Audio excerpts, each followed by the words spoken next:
যেসব জেলায় ধেয়ে আসছে তীব্র শৈত্যপ্রবাহ, এবার বৃদ্ধি পাবে দিনের তাপমাত্রা, রয়েছে তীব্র শীত ও ঘন কুয়াশার সম্ভাবনা।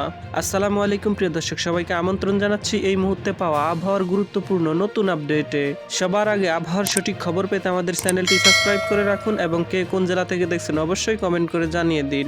আজ থেকে 13 তারিখ পর্যন্ত বাংলাদেশের উপর দিয়ে বিশেষ করে রংপুর, রাজশাহী ও খুলনা বিভাগের জেলাগুলোর উপর দিয়ে মৃদু শৈত্যপ্রবাহ অতিক্রম করার প্রবল সম্ভাবনা রয়েছে। এবারে এক নজরে জেনে নেই কেমন থাকবে 11 ও 12 জানুয়ারি এই দুদিনের আবহাওয়া। এই দুদিনের আবহাওয়ার পূর্বাভাসে বলা হয়েছে দেশের কোথাও কোনো বৃষ্টির সম্ভাবনা নেই। সারা দেশের আকাশ কোথাও কোথাও আংশিক মেঘলা থাকতে পারে।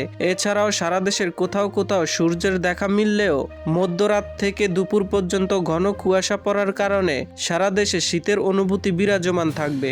এছাড়াও সারা দেশের রাতের তাপমাত্রা প্রায় অপরিবর্তিত থাকতে পারে এবং দিনের তাপমাত্রা 1 থেকে 2 ডিগ্রি সেলসিয়াস বৃদ্ধি পেতে পারে। এবারে জেনে নিই কুয়াশার পূর্বাভাসে কি বলা হয়েছে। মধ্যরাত থেকে সকাল পর্যন্ত সারা দেশের কোথাও কোথাও মাঝারি থেকে ঘন কুয়াশা পড়তে পারে। ঘন কুয়াশার কারণে বিমান চলাচল, অভ্যন্তরীণ নদী পরিবহন এবং সড়ক যোগাযোগ সাময়িকভাবে ব্যাহত হতে পারে। ঘন কুয়াশার কারণে দৃষ্টি সীমানা 500 মিটার বা কোথাও কোথাও তার আরো কম হতে পারে। অভ্যন্তরীণ নদী পরিবহন ও সড়ক যোগাযোগের সকল যানবাহন সমূহকে সাবধানে চলাচল করতে বলা হয়েছে। সামুদ্রিক আবহাওয়া, বর্তমানে দেশের সকল নদ নদী স্বাভাবিক অবস্থায় রয়েছে, তাই কোথাও কোনো সতর্ক সংকেত নেই। এছাড়াও বাংলাদেশ আবহাওয়াবিদ হাফিজুর রহমান স্বাক্ষরিত 11 ও 12 জানুয়ারি শনি ও রবিবার এই দুদিনের আবহাওয়ার পূর্বাভাসে বলা হয়েছে অস্থায়ীভাবে আংশিক মেঘলা আকাশ সহ সারা দেশের আবহাওয়া প্রধানত শুষ্ক থাকতে পারে।